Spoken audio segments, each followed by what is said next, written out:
Apakah sikat gigi termasuk siwak? Bismillahirrahmanirrahim. Segala puji hanya bagi Allah, Rabb semesta alam. Salawat serta salam tak lupa kita curahkan kepada baginda Rasulullah Muhammad Sallallahu Alaihi Wasallam. Sunnah bersiwak.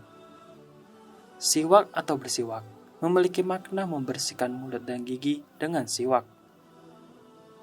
Siwak menjadi sebab dari bersihnya mulut dan datangnya keridhaan Allah Subhanahu wa Ta'ala.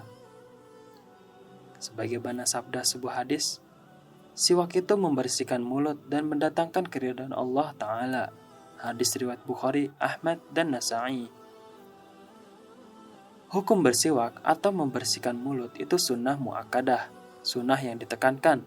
Bahkan, hampir saja Rasulullah mewajibkannya dalam sabdanya, "Kalau saja tidak memberatkan umatku, niscaya sudah aku perintahkan mereka untuk bersiwak, membersihkan mulut, setiap kali mereka hendak melaksanakan sholat." Hadis riwayat Muslim. Beberapa ulama pun ada yang mewajibkannya, di antaranya adalah Ishaq bin Rahuwaih rahimahullah. Bersiwak disunahkan untuk dilakukan di setiap keadaan, siang atau malam hari.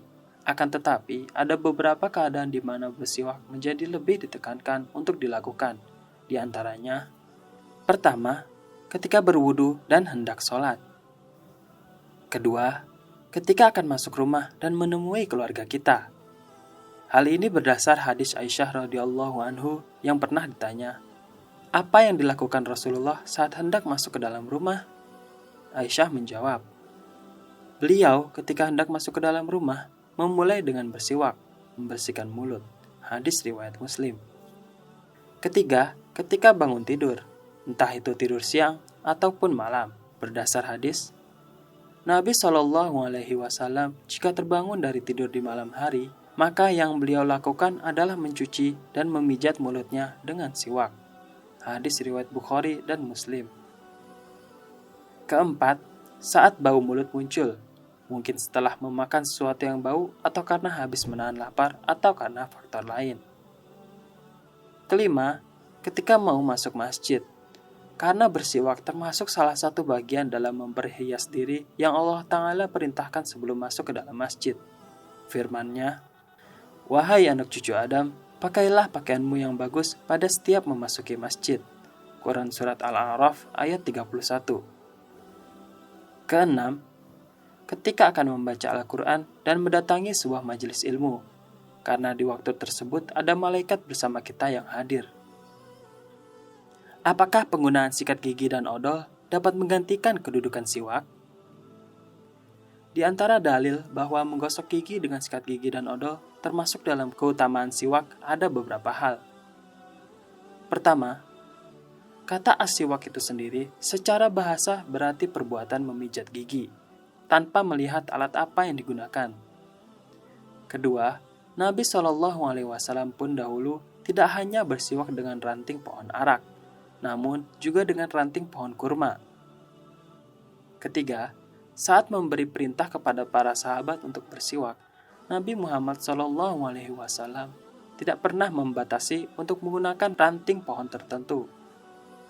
Keempat, dalam kitab fikih mereka saat membahas tentang siwak, para ahli fikih tidak pernah membatasi penggunaan ranting pohon tertentu. Kelima, sejatinya bersiwak adalah ibadah yang lebih menekankan alasan dan tujuannya, yaitu membersihkan mulut. Inilah yang harus diperhatikan di dalam perkara bersiwak, membersihkan gigi. Pertama, bersiwak dengan kayu siwak memiliki keistimewaannya tersendiri, yaitu kita mengikuti Nabi Muhammad SAW dan para sahabatnya. Ditambah, siwak gampang dibawa dan dipindah-pindah di segala tempat dan kondisi. Lain halnya dengan sikat gigi yang rapuh yang butuh perlakuan khusus. Kedua, apakah kita tetap dianjurkan untuk bersiwak dalam setiap keadaan yang disunahkan dengan siwak ketika kita pakai sikat gigi dan pasta gigi yang sudah lebih baik? Syekh Ibnu Utsaimin rahimahullah menjelaskan, apakah bisa kita katakan bahwa penggunaan sikat dan pasta gigi itu sebaiknya ketika setiap kali disunahkan penggunaan kayu siwak? Atau justru hal ini tergolong melampaui batas dan berlebih-lebihan?